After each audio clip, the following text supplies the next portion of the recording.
Thank you, my dear friends, for your blessings and prayers for my wife and for myself. We are doing much better. Baruch Hashem, thank God. I also hope you like my new hat. I bought it in honor of the upcoming holidays. Please comment if you do or if you don't. Okay, I really have some really exciting news for you. I have prepared the basic outline for 13 new videos, which I would like to start producing ASAP. I will share with you the titles, which are also reproduced in the description below. Number 1, the American dream is dead and buried forever. But no worries, God is alive and well. Number 2, Donald Trump, the chosen one. The purpose of the single-term presidency of the most unique president in American history, and how he will be remembered for all eternity. Number 3, America was based on a dream which was doomed to fail, and it did. But the people she produced are unique in the history of mankind. Number 4, where do we go from here? What should be the focus of the conservative movement and the Republican Party? Number 5, what type of government does the Bible endorse? Democrat, Republican, Theocratic? The answer will surprise you. Number 6, the Declaration of Independence is flawed and it needs major revisions. Number 7, we owe the Dems and their allies an enormous debt of gratitude for clarifying so many things. It's time for us to rethink a lot of stuff. Number 8, why are there so many Jews on the wrong side? Number 9, the Jewish people have recently increased tenfold. We extend a warm welcome to all new members of our family. Number 10, we are currently in the Jewish year of 3,333 years from the revelation at Sinai. The significance of this number cannot be overstated. Number 11, how will the identity of the Messiah be firmly established, and how will the world react? Number 12, how will life change on a practical level after the Messiah establishes his government in Jerusalem? And number 13, what really drives the left, and how do we combat their agenda? It's not what you think. I assure you, you will find some of these videos very informative and even life-changing. If you could please consider sponsoring one of these videos, it would be greatly appreciated. Please check out the description below for instructions on how to partner with us, or drop us an email at torahprophecies@gmail.com. Today, I just want to share with you a short insight. Conservatives like talking about what a great system of government the Founding Fathers set up, the best in the history of mankind. I'm going to be very blunt. The system actually stinks. It is a terrible system. Its only virtue is that all other systems are even worse. The system stinks because it is predicated on the assumption that people are nice and that they accept the biblical teaching that every human being has infinite value and was created in the image of God. So first of all, people are not nice. Most people are not nice. Almost all people are not entirely nice. As the Bible declares in Genesis chapter 8, verse 21, Ki yetzer lev ha'adam ra min urav. For the heart of man is inclined towards evil from his earliest youth. And in Genesis chapter 6, we read the following shocking description of mankind. God saw that man's wickedness on earth was increasing.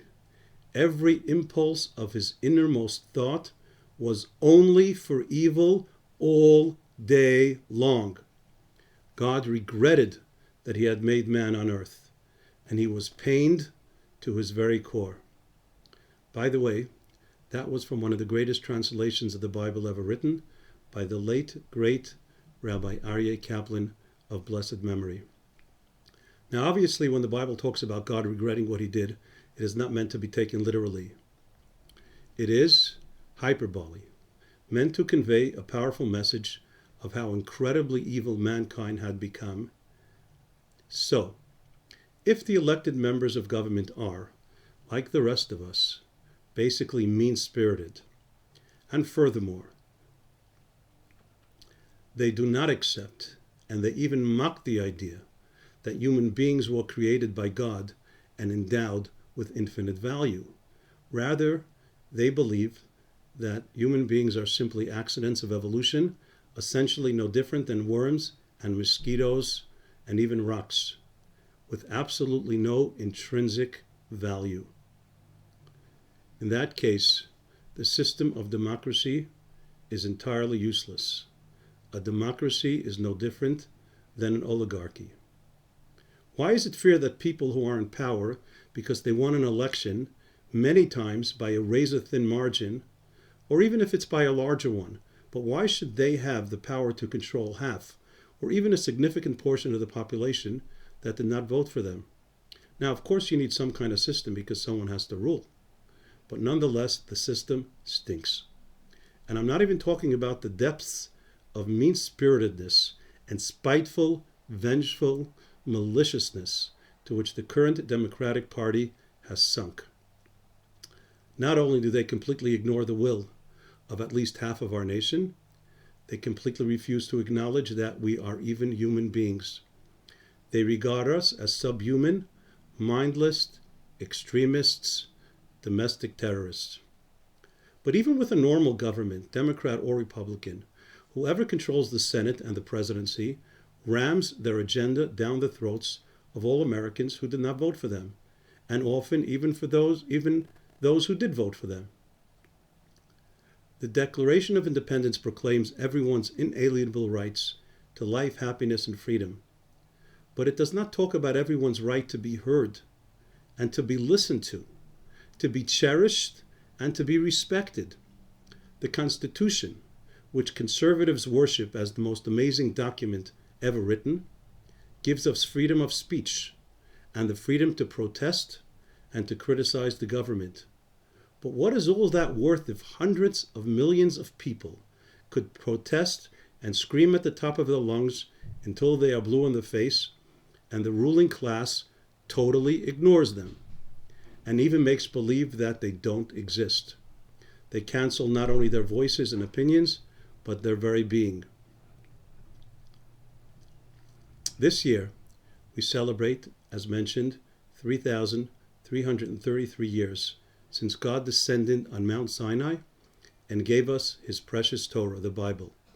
It predates the founding of this country by 3,090 years, but it stands head and shoulders above the founding documents of this blessed country, which were indeed written by very great men, but nonetheless they were very mortal and very fallible. At every pivotal point in the history of the Jewish people, the Torah makes it very clear that not only is every single individual valuable, infinitely and uniquely valuable, but that their opinion matters. Of course, there needs to be a hierarchy, there needs to be leadership, but leaders are never meant to have absolute authority. Moreover, they are to be attentive to the views of even the simplest of men or women, and even children. And they must be willing to change their mind if the argument makes sense, regardless of who presents it. In this week's Torah portion, the construction of the portable temple is discussed. This is an extremely pivotal historical milestone in the history of the Jewish people, and indeed of all mankind. For the whole purpose of creation was for God to dwell amongst mankind. The building in which the presence of God would be manifest is the Holy Temple. While the Jews were traveling in the desert, it was constructed in a way that it can be moved from one encampment to the next encampment, as the Jews were traveling towards the Promised Land, where eventually they would build a permanent temple in Jerusalem. It was a monumental task, especially to accomplish in the middle of a desert. Many different types of furniture and utensils were to be constructed in a very precise way, which required mastery in a wide variety of creative skills, dealing with all different types of materials. The person in charge of the entire operation, with many hundreds of people working under him, was a 13-year-old boy named Bezalel. His great-grandmother was Miriam, the sister of Moses. He was indeed a very gifted young man. On top of the gifts God endowed him with at birth, God blessed him with all the additional talent and wisdom necessary to complete the job. The Torah says that he executed his mission with perfection. The very fact that a 13-year-old boy was chosen for such an important mission itself tells us the value the Torah puts on every single individual, even a young lad. But there is more. Rashi, the most important commentary ever written on the Bible, by Rabbi Solomon, the son of Isaac, who passed away in 1105 in France. He points out in his commentary on Exodus chapter 38, verse 22. It's this week's Torah portion that is read in synagogues throughout the world. Moses instructed Bezalel to build the furniture for the temple and then to build the outer structure to contain the furniture. At that point, this 13-year-old boy looks up to his great uncle, the great Moses, the greatest prophet who ever lived, who received all the instructions and details regarding the temple directly from God, and who was 81 years old. Bezalel respectfully points out that perhaps Uncle Moses is not accurately relating the instructions given to him by God, because it is not logical to build furniture before you have a home to put them in.